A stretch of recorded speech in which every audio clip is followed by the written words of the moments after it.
Como é que a gente dá para Deus? Será que a gente tem pista?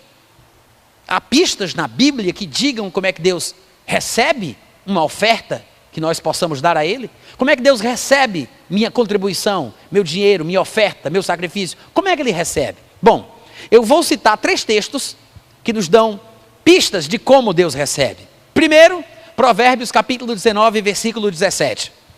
Posso ler, gente? Vou ler, tá? Versículo 17 de Provérbios 19. O que dá ao pobre, empresta a Deus. E este não é aquele, tá? É este, o que está próximo da vírgula, é Deus, não é aquele que está distante da vírgula. Ele está falando, o que dá ao pobre empresta a Deus, e este, que é Deus, lhe pagará o benefício. Não, eu vou dizer de novo, deve ter um problema nesse microfone. Quem dá ao pobre empresta a Deus, e Deus paga. Deus é um bom pagador. Toda vez, nunca se esqueça disso. Da próxima vez que você for dar uma esmola para um pobre e o pobre te disser assim, Deus te pague, diga amém. Porque é bíblico. É bíblico. Muita gente despreza o que o pobre diz, Deus te pague. Não tem palavra, não tem profecia mais bíblica, mais real, mais digna de ser crida do que essa. Porque o cuidado de Deus com os pobres, com os órfãos, com viúvas, com necessitados, é extraordinário.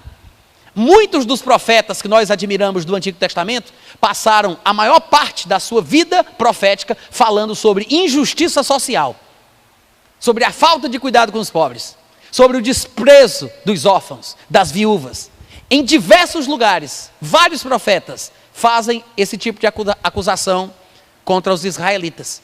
Então pode ter certeza de uma coisa, quem dá para um pobre, olha para cá, presta atenção, quem dá para um pobre, está emprestando para Deus. E quando o pobre receber aquele dinheiro que você der, e ele disser, Deus te pague, creia, meu irmão, receba essa profecia, porque é bíblica. Agora, o que é triste? Triste são esses pregadores oportunistas de hoje em dia, que através do dom de Deus que lhes foi dado para falar, eles manipulam as pessoas que são inocentes e ingênuas e não percebem o malabarismo que eles fazem com a palavra de Deus.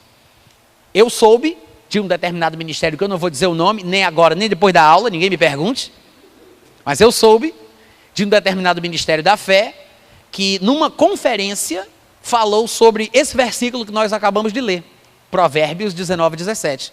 E o dito cujo, ele disse, quando você der uma esmola para um pobre, quando você der dinheiro para um pobre, considere aquele dinheiro como perdido. Está dado, perdeu. Porque um pobre não é terra boa. Um pobre, um mendigo, um esmoléu, é terra boa? É claro que não.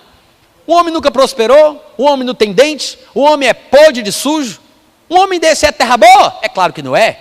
Agora, você pode fazer boas ações aos pobres, mas quando você der dinheiro na vida do pobre, é como se você estivesse colocando o seu dinheiro numa privada e dando descarga. Considere como perdido, porque não tem retorno. Agora, isso o pregador falando. Olha a safadeza. Ele diz, agora, quando você semeia em boa terra, igreja, oh, aleluia!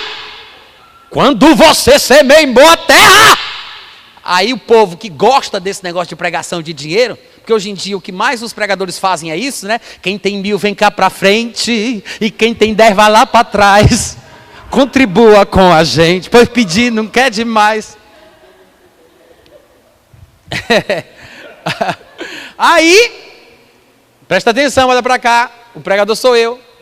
Aí, ele começou a falar, invista em boa terra, porque a boa terra é aquela que vai dar fruto a 30, 60, a 100 por 1. Você sabe quem era a boa terra? Quem adivinha? Ele. O ministério dele. O ministério da igreja. Irmãos, existe um lado bíblico em você fazer participante de todas as coisas boas, aquele que te instrui na palavra. Está escrito lá em Gálatas capítulo 6, falando sobre semear para colher. Jesus tinha uma bolsa. Jesus Cristo pediu emprestado o ganha-pão de Pedro, que era um barco, e no final, Jesus Cristo fez questão de dar para ele alguma coisa em troca. Não foi Pedro que pediu, ele não reivindicou, ele não amarrou o devorador, não. Ele disse: eu quero que você vá onde as águas são fundas e lance a sua rede para pescar. Jesus deu para Pedro. A pesca maravilhosa é uma gratidão da parte de Deus, porque Pedro, com o seu ganha-pão, investiu no ministério de pregação da palavra de Jesus Cristo. Existe um lado bíblico para isso, mas irmãos, manipulação não pode. Safadeza, sem vergonhice, não pode. Então, as pessoas às vezes aproveitam da ingenuidade do povo, e muita gente é levada a um estado emocional tal que às vezes ela dá uma moto, ela dá um carro, ela dá todo o dinheiro que tem, ela dá o seu tudo. Há inclusive pregadores hoje que falam sobre o trízimo, que é o dízimo para o Pai, para o Filho e para o Espírito Santo. O trízimo é o dízimo para o Pai, para o Filho e para o Espírito Santo. Tem pregadores que falam isso, e é verdade, tem igrejas que fizeram isso. Aí o povo depois se arrepende, depois o povo passa fome, depois o povo fica em necessidade. Presta atenção, para começo de conversa, dizer que dar dinheiro para o pobre é jogar numa privada e dar descarga, é muita coragem, porque nós acabamos de ler que a Bíblia diz que quem dá para o pobre, está emprestando é para Deus, e é Deus quem paga o benefício, e Deus é bom pagador. Deus toma isso como pessoal, para Deus é pessoal. Deu para o pobre? Não, pode deixar que eu resolvo. Deu para o pobre? É comigo.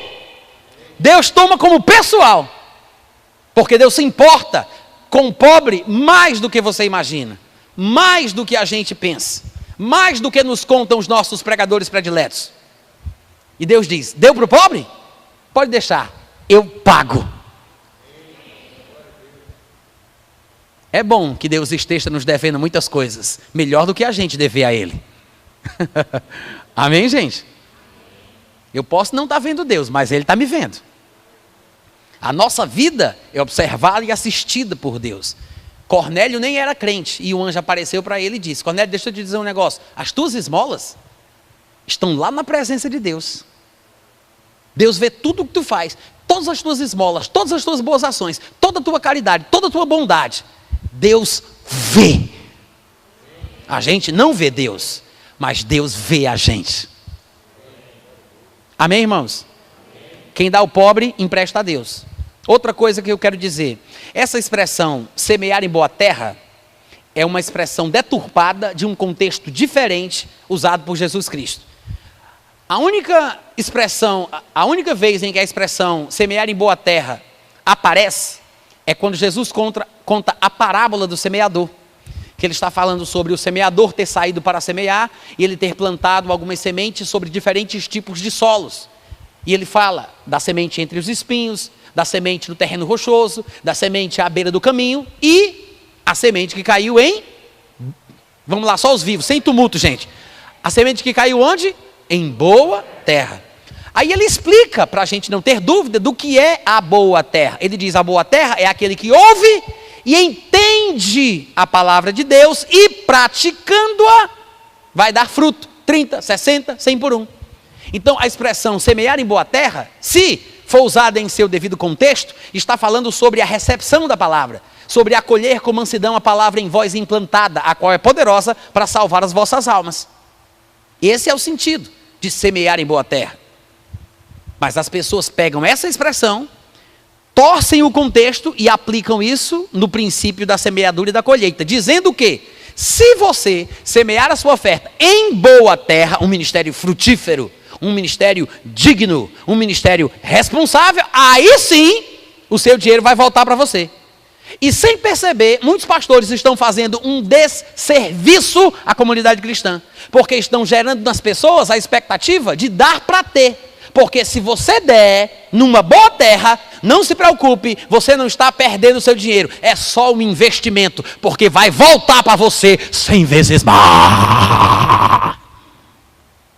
Aí o povo hoje em dia faz o quê? Dá para ter. O povo não dá, por generosidade, por amor, porque se importa com a obra missionária, porque quer que o pastor viva bem, ou porque tem preocupação na vida do pobre, ou porque quer manter as portas da igreja aberta. Dá porque vai ter. O pastor disse que eu vou ter, então eu vou dar. Se eu não tivesse garantia de que eu vou receber 100 vezes mais, eu nem dava. Você já perdeu a bênção, meu querido. Se você der todos os seus bens para um pobre, se não for por amor, se for por essa motivação, por exemplo, se não for por amor, nada disso te aproveitará. O pobre vai tirar proveito, ele vai ficar com a tua casa, o teu carro, o teu dinheiro. É claro que o pobre tira proveito. A igreja tira proveito se você der oferta na igreja. O pastor vai tirar proveito do seu dinheiro, mas você não vai tirar proveito, porque você não deu por amor. Se não for por amor, nada disso me aproveitará. Quem recebe a minha doação, tira proveito, mas não me aproveitará coisa nenhuma. Eu não vou aproveitar. Porque a única forma de se ganhar quando se dá, é dando por amor. Amém?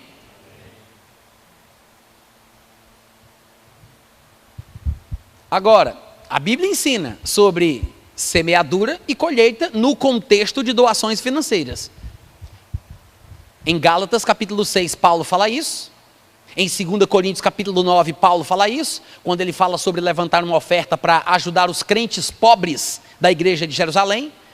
Lá nesse contexto ele diz, quem semear pouco, pouco também colherá.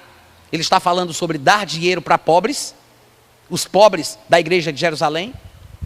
Então nesses contextos aparece a expressão e o princípio da semeadura e da colheita, mas mesmo assim, não se usa a expressão semear em boa terra.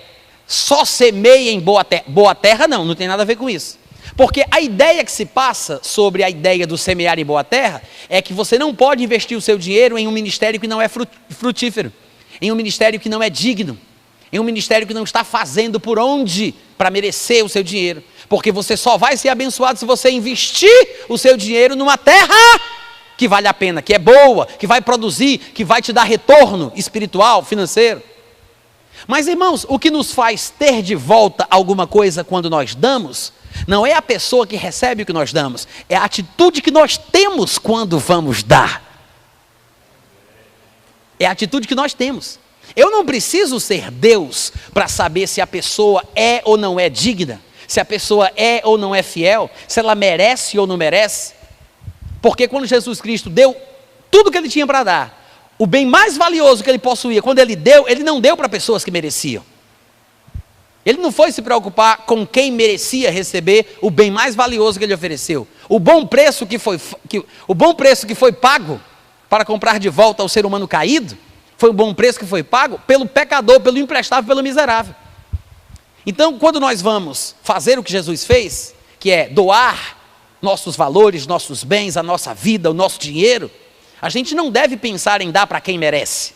Porque o retorno que a gente tem pela nossa generosidade, não é porque a pessoa que recebe é uma pessoa digna, mas é porque nós temos dignidade ao dar. Então, não é a boa terra que me garante um retorno, é a atitude do meu coração.